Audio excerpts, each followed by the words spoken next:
ব্যাঙের একটা কত সাধারণ গল্প, কিন্তু এর ভেতরে লুকিয়ে আছে মানুষের মনস্তত্ত্ব আর যোগাযোগের দারুণ গভীর একটা শিক্ষা। আজকের এই এক্সপ্লেনারে আমরা ঠিক এটাই দেখব, কিভাবে আমাদের চারপাশের মানুষের কথা আক্ষরিক অর্থেই কারো ভাগ্য নির্ধারণ করে দিতে পারে। চলুন গল্পটা একটু খুঁটিয়ে দেখি। পর্ব ১, ইনটু দ্য ডিপ পেট। আচ্ছা চলুন একেবারে ঘটনার গভীরে প্রবেশ করি। শুরুটা হয়েছিল খুব শান্ত আর সুন্দর একটা পরিবেশে। একদল ব্যাঙ বেশ ফুরফুরে মেজাজে বনের ভেতর দিয়ে লাফাচ্ছিল। সবই ঠিকঠাক, কিন্তু হঠাৎ করেই দলের দুটো ব্যাঙ একটা বিশাল আর গভীর গর্তে পড়ে যায়। ওপর থেকে উকি দিয়ে অন্য ব্যাঙেরা যখন গর্তের গভীরতা দেখল, তাদের তো একেবারে চক্ষু চড়ক গাছ। আটকে পড়া ব্যাঙদের উদ্দেশ্য করে তারা সোজা বলে বসল, নিজেদের পরিণতির জন্য প্রস্তুত হও, কারণ তোমরা এক প্রকার মৃত। একবার ভাবা যায়, সাহায্য করার বদলে দর্শকরা মুহূর্তের মধ্যে কতটা নেতিবাচক হয়ে উঠল আর একেবারে আশাহীন একটা রায় দিয়ে দিল। ঘটনা প্রবাহটা একবার খেয়াল করলে দেখা যায়, প্রথমে সবাই মিলে আনন্দে লাফারাফি, তারপর হঠাৎ করে দুর্ভাগ্যজনক পতন, এরপর গর্তের চারদিকে ভিড় জমানো, আর সবশেষে সেই ভয়ঙ্কর আশাহীন রায়। মাত্র কয়েকটা মুহূর্ত, একেবারে সাধারণ একটা দিন, চোখের পলকে কিভাবে এমন একটা ভীতিকর আর পালানোর অযোগ্য ফাঁদে পরিণত হল, তাই না? সবচেয়ে অদ্ভুত ব্যাপারটি হল, উপরের ব্যাঙেরা যে শুধু আশাই ছাড়ল তা নয়, বরং আটকে পড়া ব্যাঙদেরই দোষ দিতে শুরু করল। তারা রীতিমতো চিৎকার করে বলছিল যে ব্যাঙদের প্রচলিত নিয়ম না মানায় এবং চরম দায়িত্বজ্ঞানহীনতার কারণেই এই পরিণতি। মানে বিপদের সময় একটু সমর্থন বা সহমর্মিতা তো দূর, উল্টো ছুড়ে দেওয়া হলো শুধু সমালোচনা আর তিরস্কার। পর্ব ২, আ টেল অফ টু ফেটস। গর্তের ভেতরে আটকে থাকা ব্যাঙ দুটো কিন্তু সহজেই হাল ছাড়েনি। তারা ঘণ্টার পর ঘণ্টা নিজেদের সবটুকু শক্তি দিয়ে লাফাতে থাকল। এই একটানা পরিশ্রমে তারা একসময় প্রচণ্ড ক্লান্ত আর বিধ্বস্ত হয়ে পড়ল।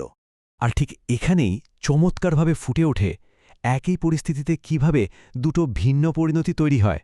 প্রথম ব্যাঙটি ওপরের ব্যাঙদের কথায় প্রভাবিত হয়ে পুরোপুরি হতাশ হয়ে পড়ল। নিজের নিয়তি মেনে নিয়ে গর্তের তলায় সে মৃত্যুর কোলে ঢলে পড়ল। অন্যদিকে দ্বিতীয় ব্যাঙটির দিকে তাকালে অবাক হতে হয়। ব্যথায় শরীর ভেঙে আসছিল, চরম পরিশ্রান্ত, কিন্তু তবুও শরীরের শেষ বিন্দু শক্তি দিয়ে সে ক্রমাগত লাফিয়েই চলল। যখন ওপরের ভিড় করা ব্যাঙেরা দেখল প্রথম ব্যাঙটি মারা গেছে, তখন তারা দ্বিতীয় ব্যাঙটিকে উদ্দেশ্য করে আরও জোরে চিৎকার শুরু করল। তারা বলছিল, নিজের পরিণতি মেনে নাও, কষ্ট পাওয়া বন্ধ করো আর জাস্ট মরে যাও। শোক আর অসহায়তার মধ্যেও এই কথাটা কতটা নিষ্ঠুর হতে পারে। তারা যেন চাচ্ছিল দ্বিতীয় ব্যাঙটিও প্রথমটার মতোই হাল ছেড়ে দিক। কিন্তু এরপর যা ঘটল তা এক কথায় অবিশ্বাস্য। ক্লান্ত ব্যাঙটি তাদের কথায় কান না দিয়ে বরং আরও জোরে, আরও দ্বিগুণ শক্তিতে লাফাতে শুরু করল।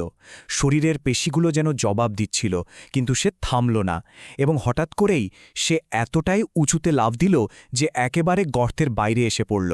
হ্যাঁ, সব নেতিবাচকতাকে হারিয়ে সে জাদুকরী এক মুক্তি পেল।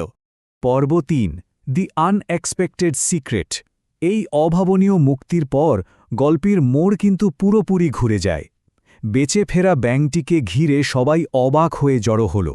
যে ব্যাঙেরা কিছুক্ষণ আগে তার মৃত্যুর প্রহর গুনছিল, তারাই এখন এই অলৌকিক মুক্তি উদযাপন করছে।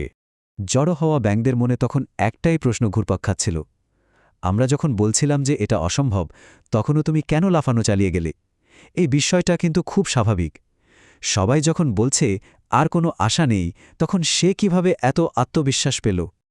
আর ঠিক তখনই প্রকাশ পেল সেই চরম সত্যটা, কারণ ব্যাঙটি ছিল বধির। একদম ঠিক শুনেছেন, বেঁচে ফেরা অদম্য ব্যাঙটি জন্মগতভাবেই কানে শুনত না। চলুন দেখি পুরো বিষয়টা কিভাবে কাজ করেছে। প্রথমে ব্যাঙটি ওপর থেকে সবার ঠোঁট নাড়ানো দেখছিল। তারপর সে তাদের হাত পা ছোড়া আর নানা অঙ্গভঙ্গি দেখল। এরপর সে ধরে নিল যে ওপরের সবাই তাকে প্রবল উৎসাহ দিচ্ছে, আর এই কাল্পনিক উৎসাহই তাকে আরও চেষ্টা করতে এবং সব প্রতিকূলতা পার হয়ে সফল হতে অনুপ্রাণিত করল।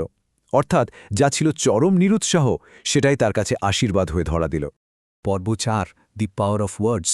গল্পের এই পর্যায়ে এসে চলুন আমরা একটু বিশ্লেষকের দৃষ্টিভঙ্গিতে দেখি। এই রূপকথাটি আসলে আমাদের বাস্তব জীবনের একটা গভীর সত্যকে সামনে আনে। আমাদের ব্যবহার করা শব্দগুলো মানুষের ওপর ঠিক কতটা শক্তিশালী প্রভাব ফেলে। সুতরাং সবচেয়ে গুরুত্বপূর্ণ বিষয়টা হলো আমাদের কথার ধরন। যেমন ধরুন, উৎসাহব্যঞ্জক শব্দ। এগুলো হলো ঠিক সেই ধরনের মৌখিক সমর্থন যা একজন মানুষকে মানসিকভাবে উপরে তুলে ধরতে পারে, তার কঠিন দিনগুলো পার করতে সাহায্য করে। মানুষের যোগাযোগের এই পজিটিভ দিকটা আসলে একটা পাহাড় সমশক্তির আধার। যোগাযোগের এই দ্বৈত সত্তাটি একবার খেয়াল করে দেখুন। একদিকে আছে গঠনমূলক শব্দ, যা মানুষকে উপরে তোলে, কঠিন সময়ে টিকে থাকতে সাহায্য করে, আর অন্যদিকে আছে ধ্বংসাত্মক শব্দ। এগুলো মনে গভীর ক্ষত তৈরি করে, চেষ্টা চালিয়ে যাওয়ার ইচ্ছেটাকে চিরতরে মেরে ফেলে, এমনকি মানুষের জীবনও কেড়ে নিতে পারে। একই মুখ থেকে বের হওয়ার শব্দ কতটা ভিন্ন পরিণতি ডেকে আনতে পারে, এটি তারই এক নিখুঁত চিত্র। এখন সবচেয়ে চিন্তার বিষয়টা কি? আমাদের সামান্য অসতর্ক কথাগুলো কিভাবে নীরবে দীর্ঘস্থায়ী ক্ষতি করে যায়। একটা সাধারণ মন্তব্য মানুষের মনে এমন গভীর ক্ষত সৃষ্টি করে যা বাইরে থেকে বোঝাও যায় না। এটি নতুন কিছু করার ইচ্ছাকে ধ্বংস করে দেয়, অন্যদের চোখে তাকে ছোট করে ফেলে এবং তার ব্যক্তিগত প্রভাবকে নষ্ট করে দেয়।